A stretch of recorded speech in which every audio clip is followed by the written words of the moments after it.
बिस्मिल्लाहिर्रहमानिर्रहीम। अस्सलामु अलैकुम। आज मैं आपके साथ बेल की शरबत की रेसिपी शेयर करने जा रही हूँ। ये शरबत ना सिर्फ गर्मियों में आपको लू से बचाती है बल्कि बेपनाह मुहलिक बीमारियों से भी महफूज रखती है। ये किन किन बीमारियों से हमें महफूज रखती है इसका ज़िक्र हम बाद में करेंगे आगे वीडियो में।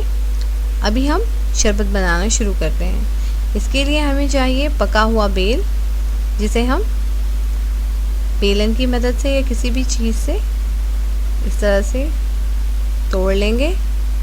ये देखें। अब हम इसके अंदर मौजूद पल्प यानी इसके जो गूदे हैं वो किसी बर्तन में निकाल लेंगे। इसके अंदर ये देखें ये बीज भी होती है जो इंतहाई कड़वी होती है, इसलिए हम इसे बनाते हुए जूसर मशीन का इस्तेमाल नहीं करेंगे। इसे किस तरह बनाना है शुरू करते हैं। तमाम पल्प को हम एक बॉल में निकाल लेंगे अच्छी तरह से। इसका जो टेस्ट है, इसका फ्लेवर बहुत अच्छा होता है। आपने नाम तो सुना है कि इंग्लिश में से वुड एप्पल कहते हैं। थोड़ा इसमें एप्पल टेस्ट भी आ रहा होता है। इसके अलावा कई तरह के फूलों की भी खुशबू आ रही होती है। हम इसे अच्छी तरह से निकाल लेंगे। इसके अंदर एक लेसदार चीज़ भी होती है जिसके अपने फ़ायदे हैं। जैसे कि मैं आपको बता रही थी कि ये बहुत सारी चीज़ों से हमें महफूज रखती है, बहुत सारी बीमारियों से। इसके अंदर बहुत ज़्यादा मकदार में विटामिन पाया जाता है जो कि थकन, कमज़ोरी, मसूड़ों की ख़राबियों में भी मदद करती है, बदहज़मी को दूर करती है। ये फल मुत्तईद वबाई अमराज से भी हमें महफूज रखती है। ये देखें, मैंने तमाम गूदों को, इसके पल्प को अच्छी तरह से एक बॉल में निकाल लिया है। इसको बनाना बहुत ही आसान है। इसमें बहुत ज़्यादा चीज़ें हमें नहीं चाहिए होती हैं। आप देख रहे हैं इसके अंदर कितना ज़्यादा लेस है।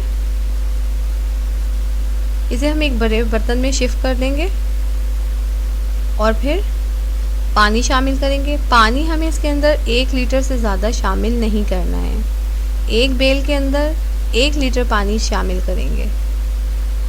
ये साइज़ में भी अच्छा खासा बड़ा होता है और तकरीबन 1 लीटर पानी शामिल करने के बाद घर के 5 से 6 अफराद आराम से इसे पी सकते हैं।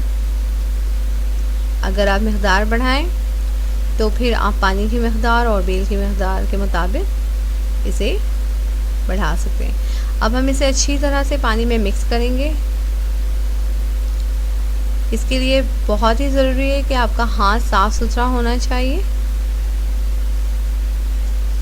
इस तरह से हम इसे मिक्स कर लेंगे। इसके अंदर जो है जड़ की तरह सी भी चीज़ आती है, तो वो सब अभी मैं आपको दिखाऊंगी कि हमें किस तरह से जो है इसे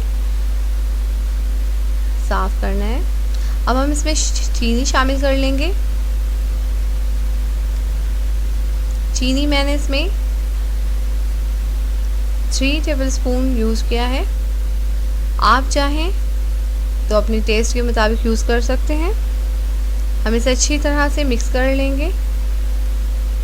आप देख रहे हैं कि इसके अंदर बीज और जो इसकी छाल है वो मौजूद है। इसे हम निकालने के लिए अब हम छन्नी का यूज़ करेंगे।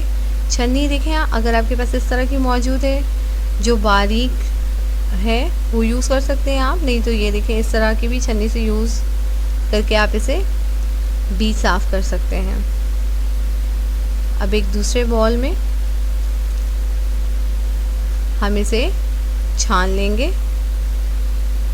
इसको बनाना बहुत आसान है लेकिन ये बहुत मुफीद है। अभी गर्मियों में जो लू चल रही है, आप यकीन करें आप इसका इस्तेमाल सुबह करें, आपको सारा दिन ये लू से महफूज रखेगी। इसके अलावा आपको तरोताज़ा रखेगी। बहुत अच्छा है कि आप इसे सहरी में बना कर पी लें ताकि आप गर्मी की शिद्दत से बचें और आपका रोज़ा जो है बहुत अच्छा गुजरेगा इस तरह। तो जिस तरह मैं बता रही थी कि हम इस तरह से बीज को